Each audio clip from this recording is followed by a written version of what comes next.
تو آج انشاءاللہ اس کے بارے میں، دعا کے بارے میں کچھ بات کروں گا کہ ہم لوگ دعاؤں سے بہت زیادہ غافل ہیں۔ اللہ تعالیٰ نے قرآن مجید میں دعا کے بارے میں فرمایا ادعوا ربکم تضرعا وخفیا، اپنے رب کو پکارو عاجزی کے ساتھ اور چپکے سے۔ جیسے اللہ نے نماز کا حکم دیا، اللہ نے زکوٰۃ کا حکم دیا، بالکل اسی طرح سے اللہ نے مانگنے کا حکم بھی دیا ہے کہ ہم کس سے مانگیں؟ اللہ سے۔ اللہ سے مانگیں اور مانگیں، یعنی اللہ کے علاوہ کسی اور سے نہیں مانگیں، اور اللہ سے بھی باقاعدہ مانگیں، مانگنے کا عمل جاری رکھیں۔ آج جہاں باقی عبادتوں میں سستی ہو رہی ہے، دعاؤں میں بھی لوگ پیچھے چلے جا رہے ہیں، مانگتے ہی نہیں ہیں، اور مانگتے ہیں تو پتہ نہیں کس اسٹائل سے مانگتے ہیں، توجہ نہیں ہوتی۔ اجتماعی دعاؤں پر زیادہ زور ہے، انفرادی پر زور نہیں۔ کہیں مجمع دعا مانگ رہا ہوتا تو ہاتھ اٹھا کے آمین آمین شروع کر دیں گے، بس ٹھیک ہے، وہ بھی جائز ہے، لیکن دعا میں جو اصل ہے وہ انفرادی ہے۔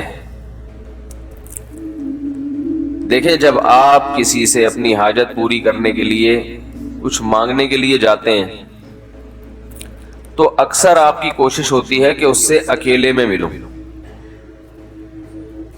اکثر کوشش کیا ہوتی ہے؟ سب کے سامنے نہیں، بلکہ آپ اس کو لیں گے، بھائی تھوڑی دیر کے لیے ذرا مفتی صاحب آپ سے کام، ایسا ہی ہوتا ہے نا، ذرا چھاؤں میں آ جائیں تھوڑی دیر کے لیے۔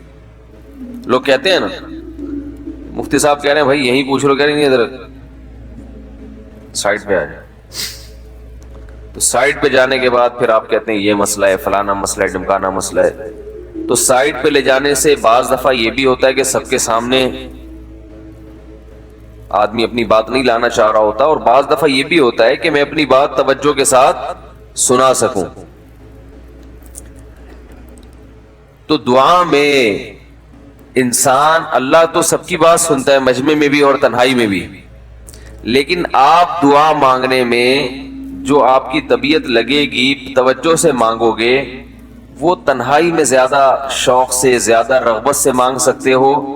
اجتماع میں ایسی رغبت اور ایسی شوق سے انسان دعا نہیں مانگ سکتا۔ تو انفرادی دعائیں ہی ختم ہوتی جا رہی ہیں۔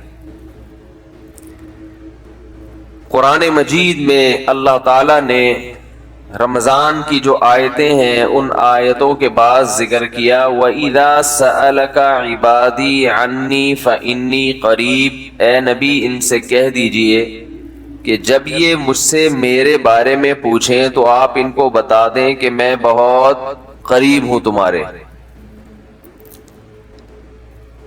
اجیب دعوت الداعی اذا دعان، جب کوئی پکارنے والا، دعا مانگنے والا مجھ سے دعا مانگے گا تو میں اس کی پکار کا جواب بولے بھائی، اس پکار کا جواب دوں گا۔ پکار کا جواب دینے کا مطلب کیا ہوتا ہے؟ قبول کروں گا اس کی دعا۔ جواب کا یہ مطلب نہیں کہ اچھا میں نے سن لیا ہے چلو، ایک جواب تو یہ بھی ہوتا ہے نا، اچھا اب چپ ہو جا۔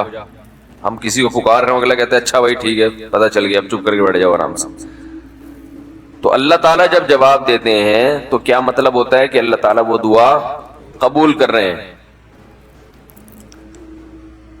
ہم دعا کثرت سے مانگتے کیوں نہیں ہیں؟ اس کی وجہ یہ ہے کہ ہمارے ذہن میں ایک چیز شیطان نے بٹھا دی ہے کہ مانگو تب بھی ویسے کے ویسے ہی ہیں، نہیں مانگو تب بھی ویسے کے ویسے۔ وہ فلاں آدمی تو نہیں مانگتا، وہ تو پھر بھی اس کی تنخواہ اچھی مل رہی ہے، اور میں تو کئی سالوں سے دعائیں مانگ رہا ہوں، اے اللہ میری تنخواہ ڈبل نہیں کر سکتا تو کم از کم 50% ہی بڑھا دے، تو میں تو وہیں کا وہیں ہوں، میری تنخواہ میں تو کوئی اضافہ ہو نہیں رہا۔ تو ہم تو دیکھتے ہیں کہ ادھر دعا مانگو کچھ بھی نہیں ہو، سوائے ثواب کے کچھ بھی نہیں ملتا۔ یہ وہ چیز ہے جو انسان کو دعاؤں سے روکتی ہے۔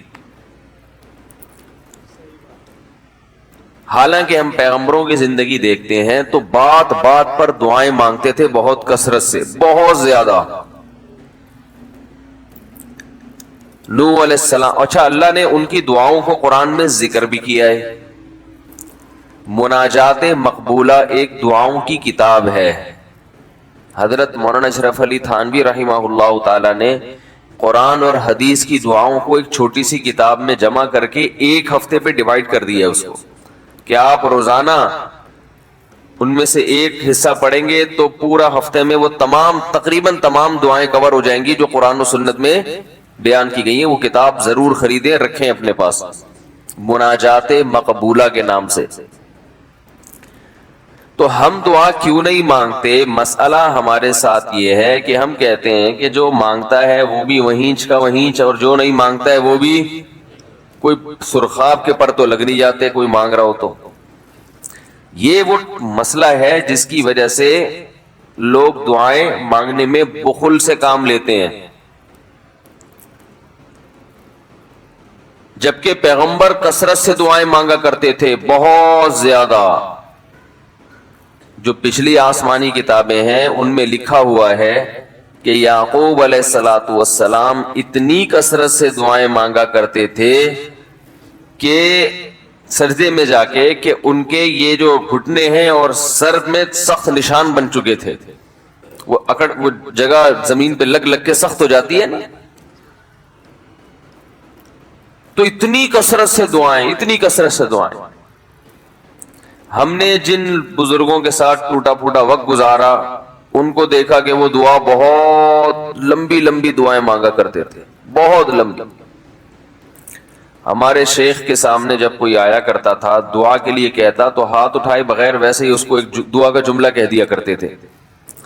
تو کسی نے کہا کہ آپ ہاتھ اٹھا کے اس کے لیے دعا کیوں نہیں مانگتے؟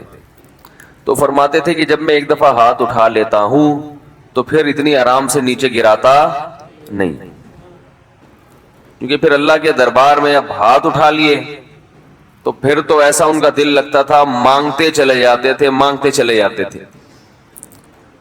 تو بات یہ ہے کہ جب یہ یقین پیدا ہو جائے کہ جس خالق نے ہمیں پیدا کیا ہے اور جس نے ہمیں مانگنے کا حکم دیا ہے اس کے سامنے جب ہاتھ اٹھا کے گڑ گڑائیں گے تو وہ تھوڑا نہیں دے, وہ دعا لازمی قبول کرے گا, اور وہ لازمی ہماری مانگی ہوئی چیزیں ہمیں عطا کرے گا.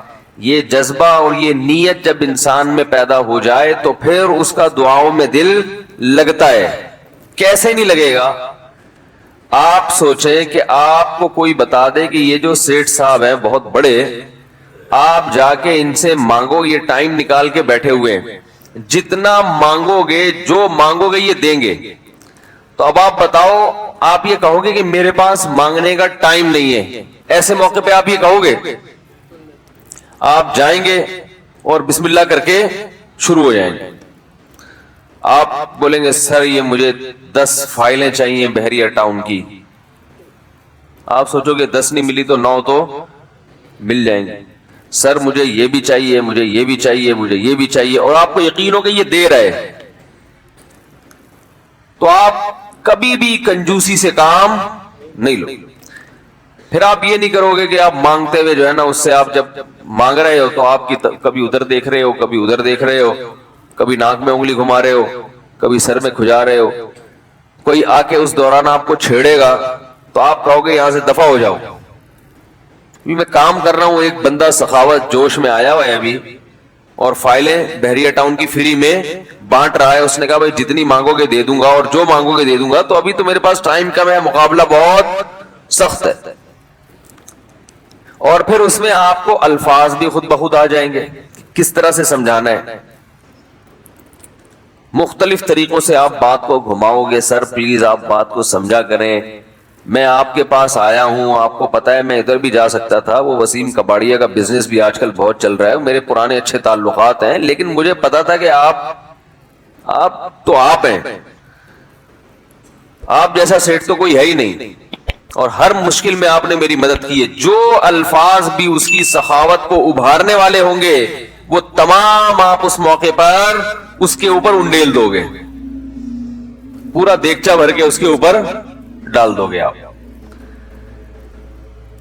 تو اللہ سے جب مانگتا ہے انسان اور اس کو یقین ہو کہ اللہ میری دعا کو پورا کرے گا، تو اس یقین کے ساتھ جب دعا مانگی جاتی ہے تو اس کا اسٹائل کچھ اور ہوتا ہے، اور ایک فارمیلٹی پوری کرنے کے لیے دعا جب مانگی جاتی ہے جیسے کہ ہمارے ہاں ہو رہا ہے تو اس کا اسٹائل اور انداز کچھ اور ہوتا ہے۔ ہمارے ہاں دعا پڑھی جاتی ہے، مانگی نہیں جاتی۔ ربنا آتنا فی الدنیا حسنۃ وفی الآخرۃ حسنۃ وقنا عذاب النار، آمین۔ اور کہ ربنا ظلمنا انفسنا وان لم تغفر لنا وترحمنا لنکونن من الخاسرین، آمین۔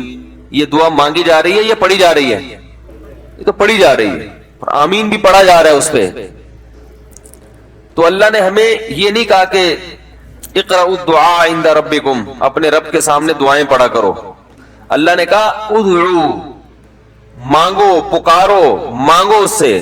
بھیکاری جیسے بھیک مانگتا ہے نا، لوگ کہتے ہیں مانگنے کا کیا طریقہ ہے؟ بھائی جو بھیکاریوں سے پوچھو بھیک مانگنے کا کیا طریقہ ہے۔ بھیکاری اکثر ان پڑھ ہوتے ہیں، جو پڑھے لکھے بھیکاری ہوتے ہیں پھر وہ IMF سے مانگتے ہیں، وہ چھوٹی موٹی چیزیں نہیں مانگتے۔ بھیکاری اکثر کیا ہوتے ہیں؟ ان پڑھ، جن سے ہمارا صبح شام واسطہ پڑتا ہے۔ تو یہ کسی سے بھیک مانگنے کا طریقہ سیکھ کے آتے ہیں؟ بولو نا بھائی، کسی سے طریقہ سیکھ کے آتے ہیں کہ یار وہ ذرا فلاں بندے سے چندہ مانگنا، ذرا طریقہ بتانا؟ اگر کوئی بتائے گا بھی تو وہ کہے گا تو اپنے پاس رکھ، مجھے پتا ہے مجھے جیب اپنی کیسے بھرنی ہے۔ اس موقع پہ جو اس کی حالت دیکھ کے نا وہ اپنا منہ بھی ٹیڑھا ویڑھا کرے گا، کپڑے بھی پھٹے پرانے، اور بہت گھمائے گا بات کو، ایسے منہ بنائے گا جیسے دنیا میں اس سے زیادہ غریب اور محتاج کوئی ہے ہی نہیں۔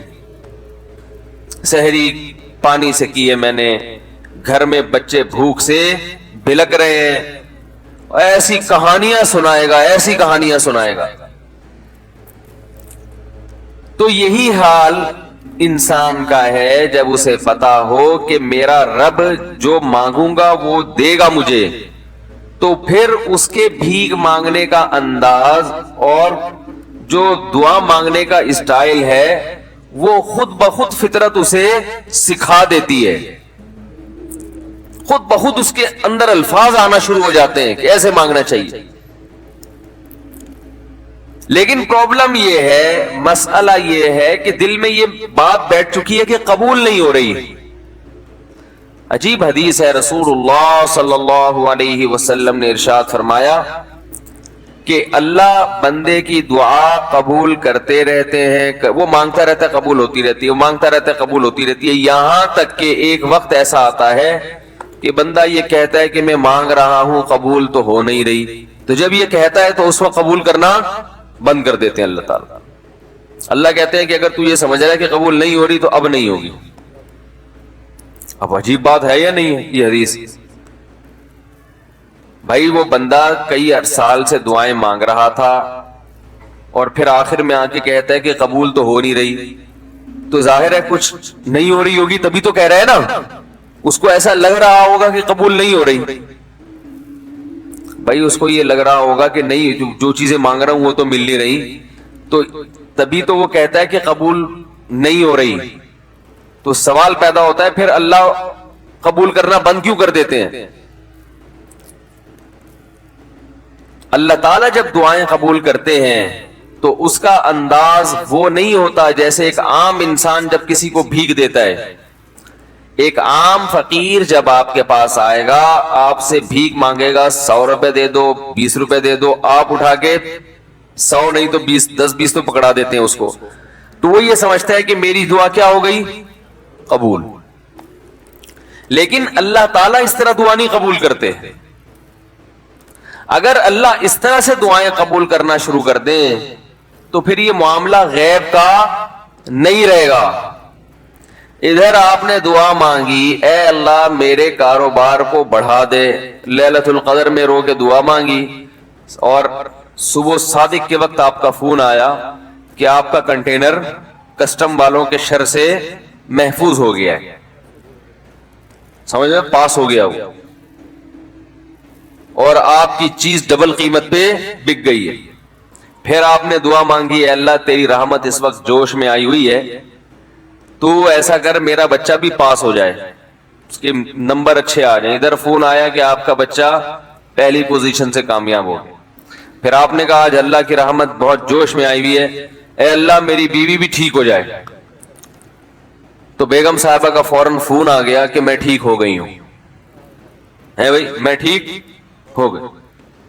اے اللہ ساس صاحبہ بہت دنوں سے آگے بیٹھی ہوئی ہیں، جانے کا نام نہیں لے رہی، فون آ گیا کہ میں چلی گئی۔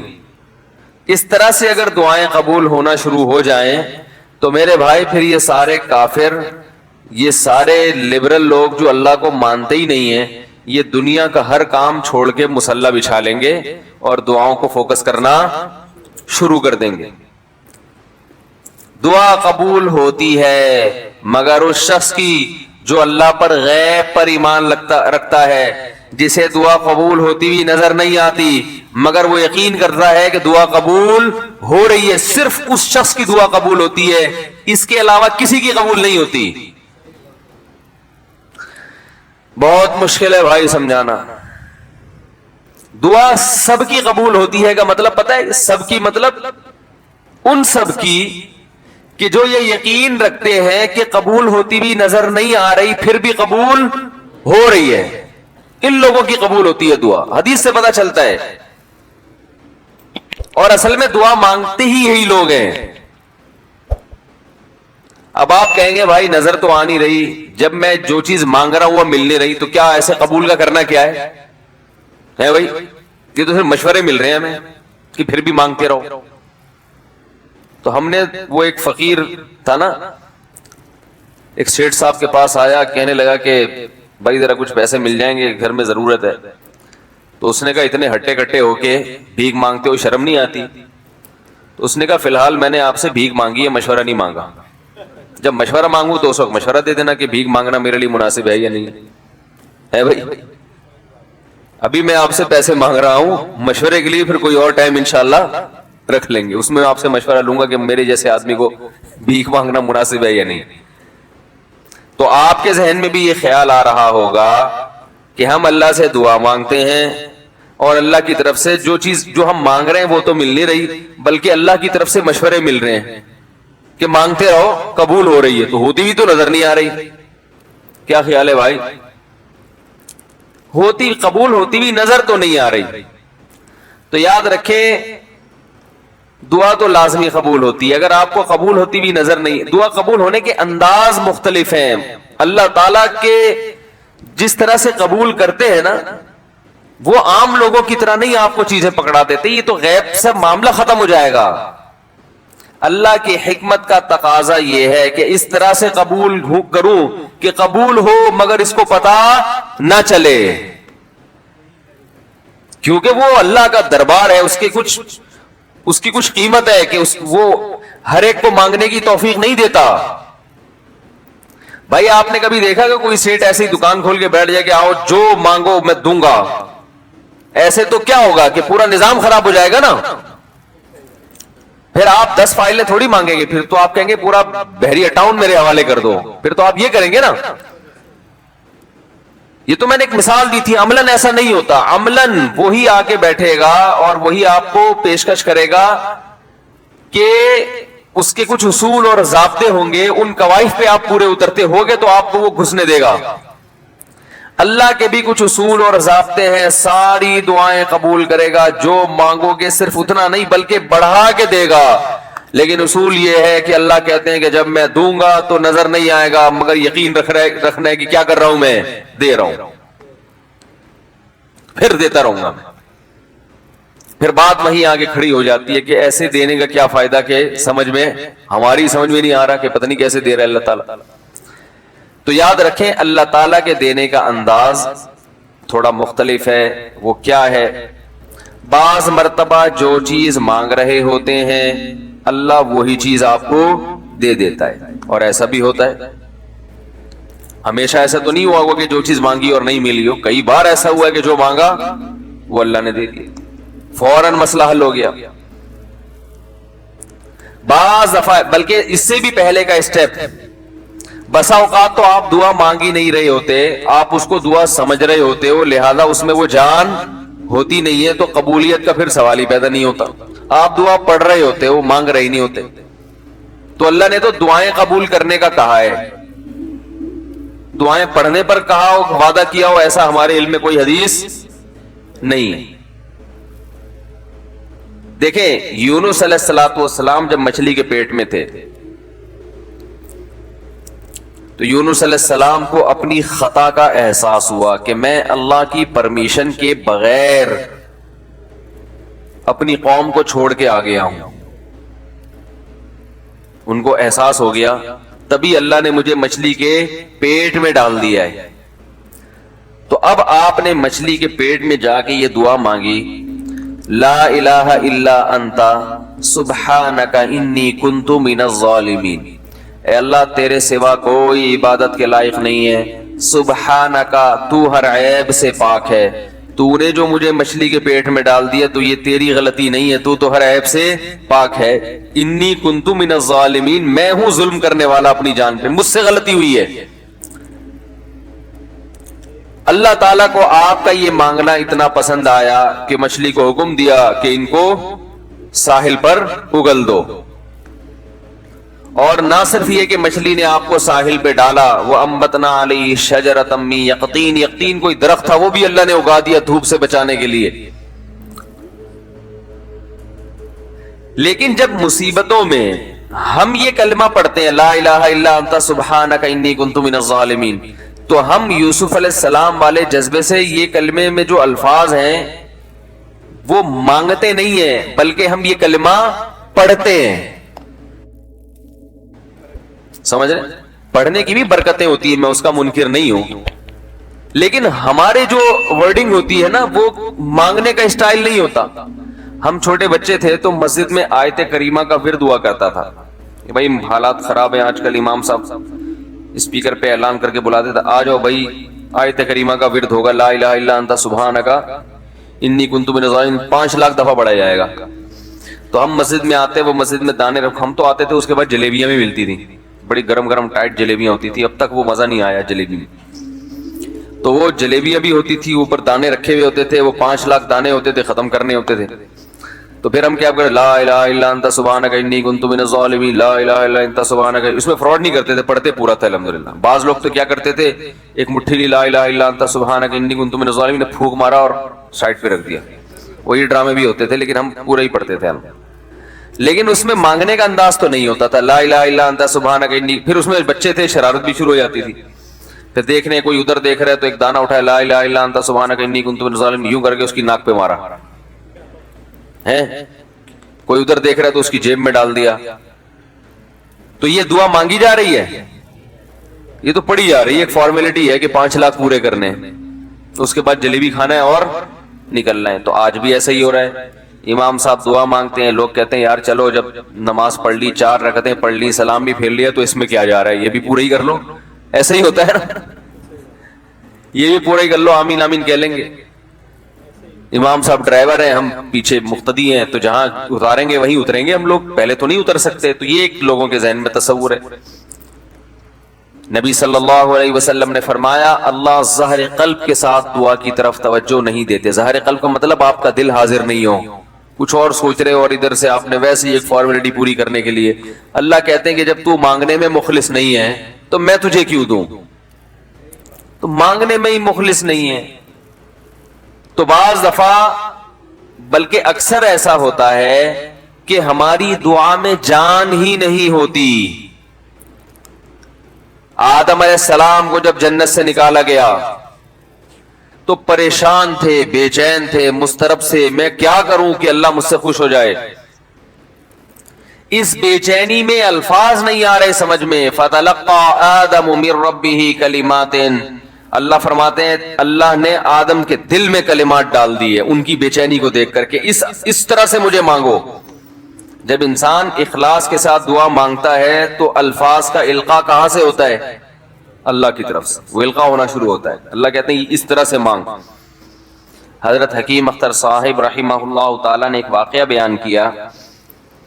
فرمایا کہ ایک شخص نے حرم میں، انہوں نے دیکھا یا کسی اور بزرگ نے دیکھا کہ حرم میں ایک شخص اللہ سے دعا مانگ رہا ہے گناہوں کی معافی کے لیے، اور اللہ سے کہہ رہا ہے کہ اے اللہ اگر تو میرے گناہ معاف کر دے گا تو بھی خوش ہوگا، اور تیرے حبیب محمد صلی اللہ علیہ وسلم بھی خوش ہوں گے کہ ایک آدمی کی بخشش ہو رہی ہے، اور تیرا یہ بندہ بھی خوش ہو جائے گا، اور اگر معاف نہیں کرے گا تو بھی خوش نہیں ہوگا، کیونکہ اللہ کو جہنم میں ڈال کے خوشی تو ہوتی نہیں ہے بندوں کو، اور تیرے حبیب محمد صلی اللہ علیہ وسلم کو پتا چلے گا وہ بھی خوش نہیں ہوں گے، اور میں بھی خوش نہیں ہوں گا، شیطان خوش ہوگا جو تیرا دشمن ہے۔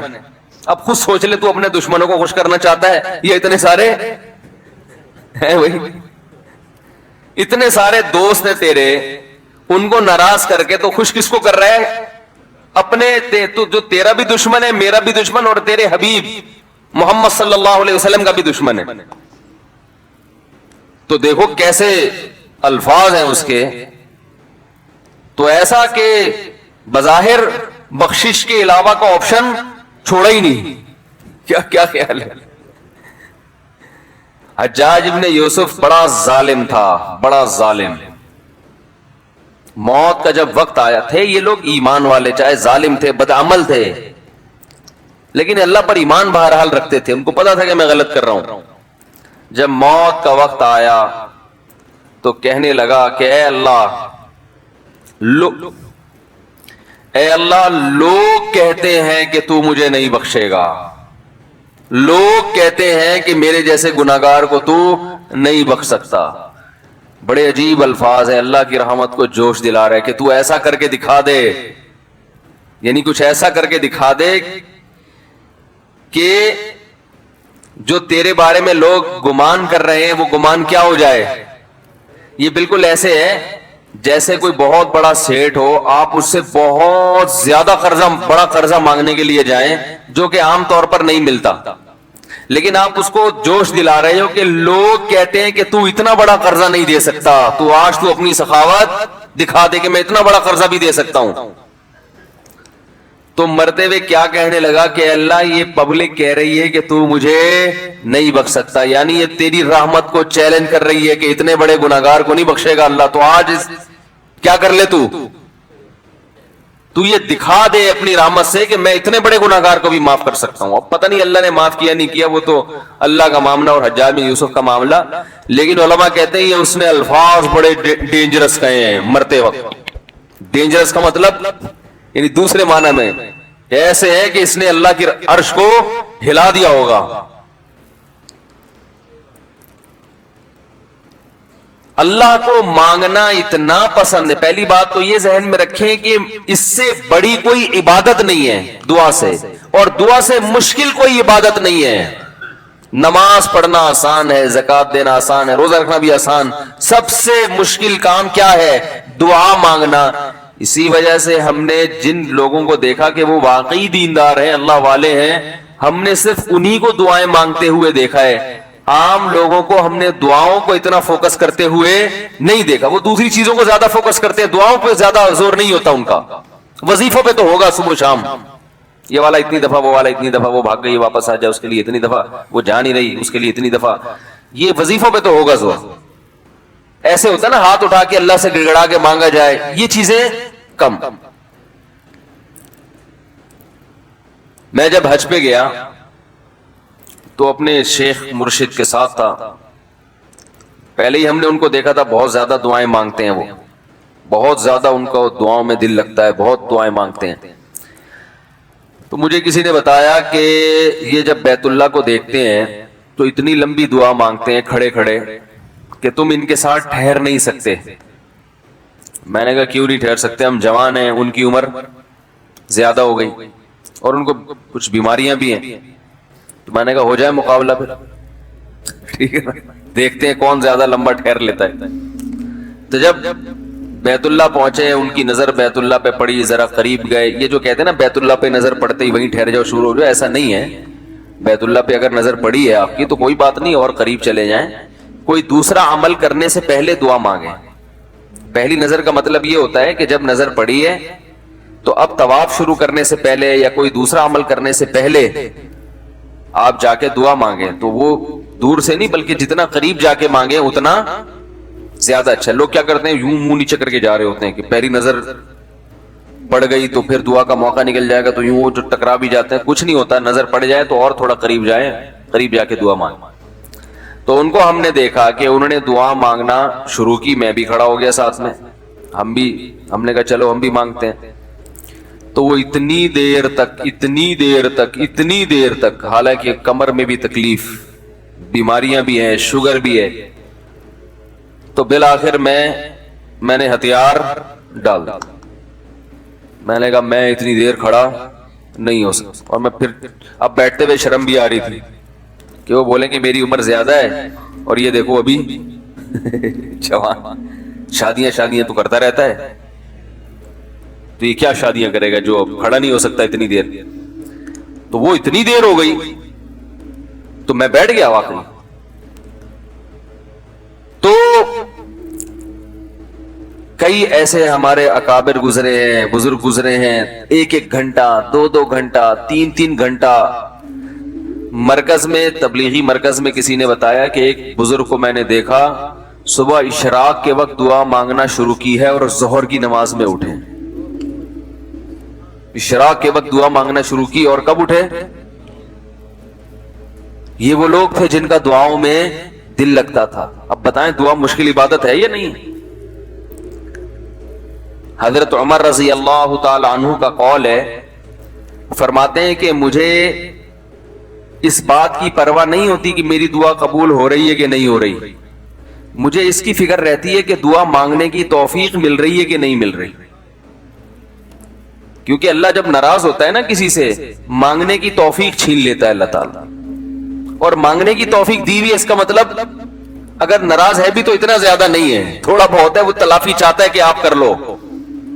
مانگنے کی توفیق ملنا اس کی علامت ہے کہ اللہ اگر ناراض بھی ہے تو بہت زیادہ نہیں روٹھا ہوا, بلکہ اس نے سوری کا آپشن دیا ہوا ہے کہ چلو مانگ کے اپنا منا لو, مجھے کسی بھی طریقے سے راضی کر لو. دعا کا اس قدر فائدہ ہوتا ہے انسان کو, اس قدر فائدہ ہوتا ہے. آپ مانگنا شروع کریں, زندگی چینج ہونا شروع ہو جائے گی, آپ کی زندگی میں تبدیلی آنا شروع ہو جائے گی. جتنا تعلق اللہ کے ساتھ دعا کے ذریعے بنتا ہے اتنا تعلق کسی اور چیز سے نہیں بنتا. 2 سجدوں کے درمیان کون سی دعا ہے؟ ساجد صاحب انڈیا سے پوچھتے ہیں 2 سجدوں کے درمیان جلسے میں کون سی دعا پڑھنی چاہیے؟ نیز جو مشہور دعا ہے اللہم اغفر لی ورحمنی وجبرنی ورزقنی, کیا اسی ترتیب سے آگے پیچھے پڑھ سکتے ہیں؟ اس میں کوئی گناہ تو نہیں ہے؟ جناب ساجد صاحب, میری معلومات کے مطابق جو حدیث میں دعا ثابت ہے اللہم اغفر لی ورحمنی وعافنی وہدنی ورزقنی وجبرنی ورفعنی, تو یہ الفاظ ہیں. تو بہتر یہ کہ جو ترتیب حدیث میں وارد ہوئی ہے اسی ترتیب سے پڑھیں. اگر آپ کے علم میں کوئی دوسری روایت ہے جس میں ترتیب مختلف ہے تو اس سے بھی پڑھ سکتے ہیں. جتنی روایتیں اس بارے میں وارد ہوئی ہیں اور ان میں جو الفاظ ہیں سب الفاظ کے لحاظ سے آپ پڑھ سکتے ہیں. میرا معمول چونکہ ان الفاظ کے ساتھ ہے اس لیے میں یہ الفاظ سے پڑھتا ہوں, اور یہ کیونکہ مجھے حدیث میں یہ الفاظ ملے اللہم اغفر لی ورحمنی وعافنی وہدنی ورزقنی وجبرنی ورفعنی. تو اس خوش فہمی میں مبتلا ہوتا ہے کہ میں ہمیشہ اسی سٹائل میں زندگی گزارتا رہوں گا. یہ حماقت اور بے وقوفی ہے کہ جیسے آج ہو ویسے آپ کل ہوگے. اسی حماقت میں انسان گناہ کرتا ہے, عیاشی کرتا ہے, ناجائز کام کرتا ہے. وہ یہ بھول جاتا ہے کہ حساب و کتاب کا دن تو بہت بعد میں آئے گا, بڑھاپا بہت پہلے آ جائے گا. بڑھاپا بھی حساب و کتاب کے دن سے پہلے کا ایک حساب و کتاب اللہ نے دنیا میں رکھا ہے.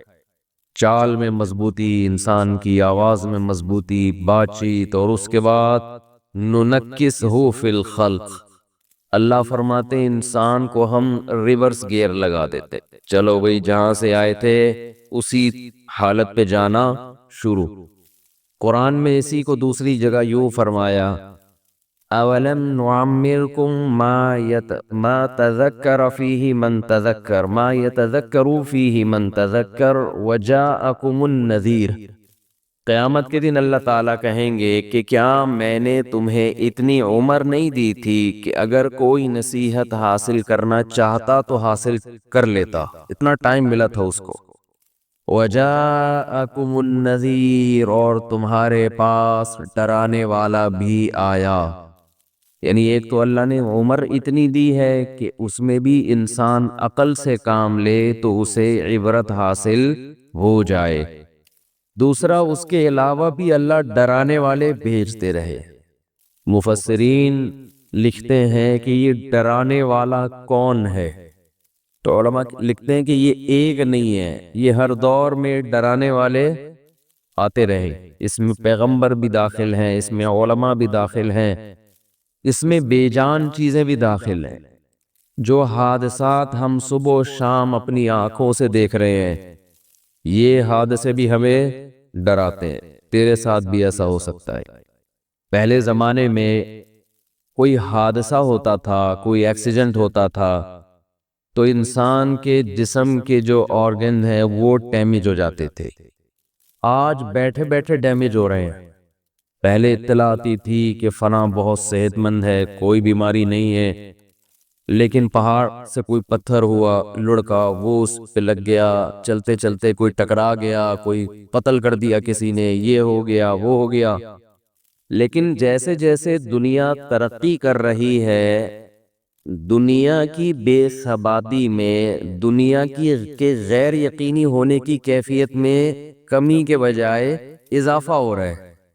ترقی کا تقاضا یہ تھا کہ موت کا امکان بڑھنے کے بجائے کم ہو جاتا، لیکن جتنی ترقی ہو رہی ہے چند بیماریاں تو ختم ہو گئیں، لیکن اس کی جگہ دوسری ایسی بیماریوں نے جنم لیا کہ وہ موت کا امکان کم ہونے کے بجائے بڑھ گیا ہے۔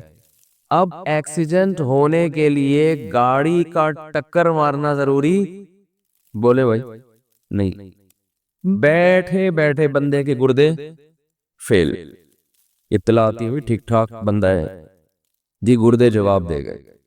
بیٹھے بیٹھے اطلاع آتی ہے جی ہارٹ نے کام کرنا چھوڑ دیا۔ کیوں چھوڑ دیا بھائی؟ بہت سی بیماریوں میں تو ڈاکٹر کو بھی ریزن پتا نہیں ہوتی کیا ہو گیا اس کو بیٹھے بیٹھے، تو گردے خراب، جگر خراب، ہارٹ اٹیک، ایسی ایسی بیماریاں۔ ہمارے ایک جوان دوست فٹ فاٹ صبح اٹھے ہیں تو آدھے پیرالائز، آدھے دھڑ نے کام کرنا چھوڑ دیا۔ یہ اللہ کی طرف سے سگنل ہوتا ہے کہ ابھی آدھا خراب ہوا ہے، تھوڑے دنوں میں پورا خراب ہو جائے گا۔ جیسے اس آدھے دھڑ کے خراب ہونے کی آپ کو امید نہیں تھی، آپ خوش فہمی میں تھے کہ میں پورا ہی صحیح رہوں گا، جیسے ابھی پورا صحیح ہوں تو ہمیشہ پورا صحیح۔ اللہ آدھے پہ فالج گرا کے بتاتے ہیں کہ آدھی موت میں نے تجھے دے دی، ایسے ہی باقی بھی مر جائے گا کسی دن۔ لیکن جس کی پوری باڈی ٹھیک ہے وہ بھی موت کے لیے تیار نہیں، جس کی آدھی خراب ہو گئی آدھی ٹھیک ہے وہ بھی کھوپڑی میں موت کا تصور بٹھانے کے لیے تیار نہیں۔ ہر کام کے لیے ایگری ہے، معذرت کے ساتھ وہ کمبخت مرنے کے لیے تیار نہیں ہے۔ کمبخت کا لفظ تو ہلکی گالی ہے، کھوپڑی میں یہ بٹھانے کے لیے تیار ہی نہیں ہے کہ میں مر بھی سکتا ہوں۔ بڑھاپا ہے آگے، رسول اللہ صلی اللہ علیہ وسلم نے فرمایا جوانی کو غنیمت سمجھو، کس سے پہلے؟ بڑھاپے۔ یہ میں حدیث کا پہلے ترجمہ کر دیتا ہوں تاکہ پوری حدیث ایک دفعہ سامنے آ جائے۔ صحتک قبل سقمک، بیماری سے پہلے غنیمت سمجھو صحت کو۔ آپ آج صحت مند ہیں، کل صحت مند بولیں نہیں ہوں گے۔ یہ جو فٹ فاٹ گھوم رہے ہیں ہمیشہ تھوڑی فٹ فاٹ رہیں گے، آپ کس خوش فہمی میں مبتلا ہو گئے بھائی؟ جو ڈاکٹر لوگوں کو صحت دیتا ہے وہ خود کل بیمار پڑا ہوگا بستر پہ۔ صحتک قبل سقمک، فراغک قبل شغلک، فرمایا آج کی فراغت کو، مشغولیت سے پہلے غنیمت سمجھو۔ آج آپ کے لیے عبادت کا ٹائم ہے، آج آپ کے پاس اللہ کے بارے میں سوچنے کا ٹائم ہے۔ آج آپ کے پاس خیر کے کاموں کا ٹائم ہے، کل ایسی مصروفیت آ سکتی ہے کہ ہو سکتا ہے کہ سر کھجانے کی فرصت آپ کے پاس نہ ہو، کوئی ایسی ٹینشن آ سکتی ہے کہ اسی میں مشغول ہو جاؤ، ابھی تو پب جی کھیلتے رہو بیٹھ کے فارغ ہو، کوئی بیماری مسلط ہو سکتی ہے۔ مشغولیت کا مطلب یہ نہیں کوئی ایسی جاب لگ جائے جس میں آپ 24 گھنٹے مشغول ہو، یہ بھی ممکن ہے۔ مشغولیت کا مطلب کوئی ایسی فکر، کوئی ایسی ٹینشن جو آپ کو تمام چیزوں سے غافل کر دے اور ایک ہی چیز کے پیچھے آپ لگے رہو، اس میں آپ کو کسی دوسری چیز کے بارے میں سوچنے کا موقع نہ ملے۔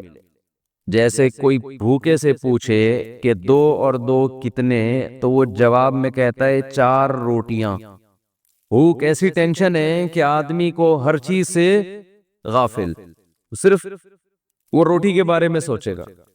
تبھی میں رمضان میں عصر کے بعد بیان بولو نہیں کرتا، مجھے پتا ہے اس وقت ان کا دماغ خالی نہیں ہے، ان کے دماغ میں پکوڑے اور سموسے گھسے ہوئے ہیں، ان کو سمجھائیں گے سمجھ میں نہیں آئے گا۔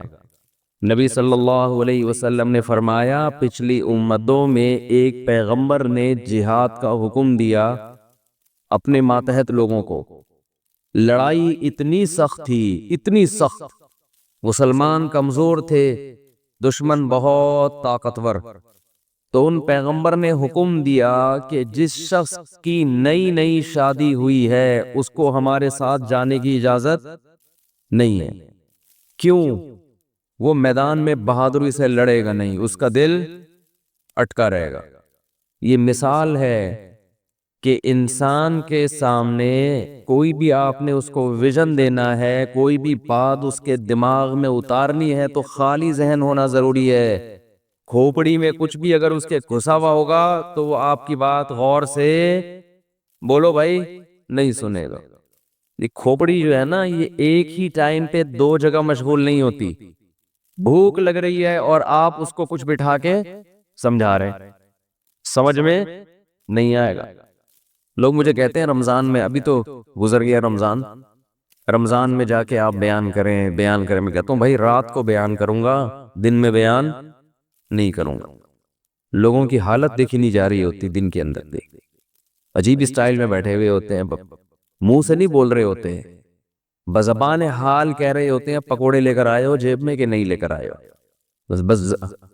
اور میں کہتا ہوں نا، جو افطاری کے ٹائم پہ آپ کسی کے آگے سے ایک سموسہ ہٹا کے دکھائیں، آپ دیکھیں اس کی کیفیت کیا ہوتی ہے، یہ انسانی فطرت ہے۔ تو آپ صلی اللہ علیہ وسلم نے فرمایا فراغ کا قبل شغلک، ابھی اللہ نے فراغت دی ہے، دماغ آپ کا بہت ساری چیزیں سیکھ سکتا ہے، بہت سارے کام مثبت کر سکتا ہے۔ اس خوش فہمی میں مت رہنا کہ دماغ ہمیشہ ایسا ہی فارغ رہے گا۔ آپ نے اس فراغت کو پب جی میں لگا دیا، آپ نے اس فراغت کو فضول محفلوں میں ضائع کر دیا، تاش کھیلنے میں، سنوکر میں ضائع کر دیا، تو ایک ٹائم آنے والا ہے آپ ٹائم کو ترسو گے، کاش میرے پاس ٹائم ہو اور میں یہ کر لوں، میں یہ کر لوں اور میں یہ کر لیتا۔ اکثر میں نے وہ لوگ جنہوں نے سچی توبہ کی ہے گناہوں سے، یا وہ غیر مسلم جنہوں نے اسلام قبول کیا ہے، اکثر ان کو میں نے جتنا اس بات پہ تڑپتا دیکھا ہے کہ کاش جو وقت گزر گیا وہ واپس آ جائے، اتنا کسی اور بات پہ ان کو میں نے تڑپتا ہوا نہیں دیکھا کہ ہم دیر سے آ رہے دین کی طرف۔ یہ جو ہمارا نقصان ہو گیا، اس میں ہم بہت کچھ کر سکتے تھے، کاش یہ عقل ہمیں کچھ دن پہلے آ جاتی، کاش یہ عقل ہمیں کچھ دن پہلے آ جاتی، بہت کچھ کر لیتے۔ ایک غیر مسلم 40 سال میں اسلام قبول کرتا ہے، اس کے دل میں ہوگا نا میں 20 سال میں کر لیتا تو میں دین کے علم میں عبور حاصل کر لیتا۔ میں نے ایسے لوگ بھی سنے دیکھے کہ اسلام قبول کیا اور قرآن حفظ کرنے میں لگ گئے۔ ابھی یہ گورا مسلمان ہوا ہے جس کا میں نے انٹرویو بھی ڈالا ہے یوٹیوب پہ، حفظ قرآن میں لگا ہوا ہے کہ قرآن حفظ ہو جائے، اس کی تو تڑپتا ہوگا نا کاش میں پہلے مسلمان ہو جاتا۔ اور وہ ہے بھی امریکن فوجی، افغانستان میں لڑنے کے لیے گیا تھا،